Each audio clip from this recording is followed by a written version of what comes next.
Hello and welcome to the One Life Church devotional series where we cover the entire Bible in 20 months. Today we are on Deuteronomy chapter 16 and we start the book of Romans today. So very quickly, Deuteronomy 16, Moses speaking to the new generation about to go into the promised land, reminds them of the Passover, the Festival of Weeks, the Festival of Tabernacles, and not to get involved in idolatry. But he adds this, verse 19, do not pervert justice or show partiality. Do not accept a bribe. He says, don't let money corrupt your relationships or how you do life. For a bribe blinds the eyes of the wise and twists the words of the innocent. Now, we've seen a lot of that in our socio-political landscape in recent times, haven't we? Where money has come in and corrupted the way men and women do their jobs and their reputations. And so this is a sober warning in Deuteronomy 16. But Romans chapter 1 is what we kick off with today.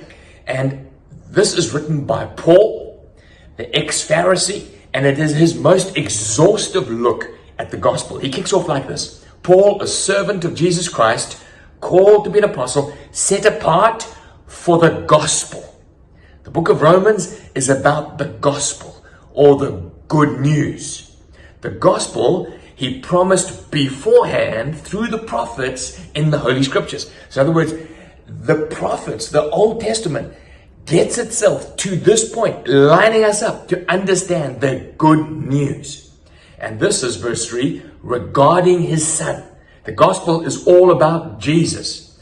And it says this in verse 5, through him we've received grace, in other words, we didn't deserve it, and apostleship to call the Gentiles to obedience. Now remember, he's writing to Rome, so he's writing to Greeks, he's writing to Romans, and he's saying, Jesus, he didn't need to call us, but he called us, and he's given us apostleship. In other words, an ability to be able to preach the gospel and lay foundations in churches amongst Greeks and Gentiles.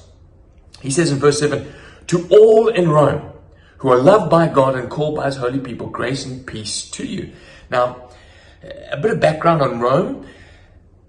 Emperor Claudius had caused all Jews to flee Rome, and for 5 years there was not a Jew living in Rome. So there was a church there, but all the Jews in the church had left. So the church in Rome had become very Gentile, very Greek. 5 years later, the law was rescinded and the Jews filtered back into Jerusalem, back into Rome.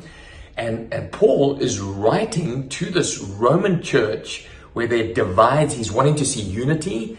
He's wanting to see them mature in their faith. And this is what he says, I constantly remember you in my prayers at all times. And verse 15 tells us why he's writing. That is why I'm so eager to preach the gospel to you who are in Rome. You need to know the good news. And then he kicks off with what the gospel is. He says, for I'm not ashamed of the gospel, the good news, because it is the power of God that brings salvation. The good news of Jesus caused you to be saved, me to be saved, the Romans to be saved, the Jews that are living in Rome to be saved.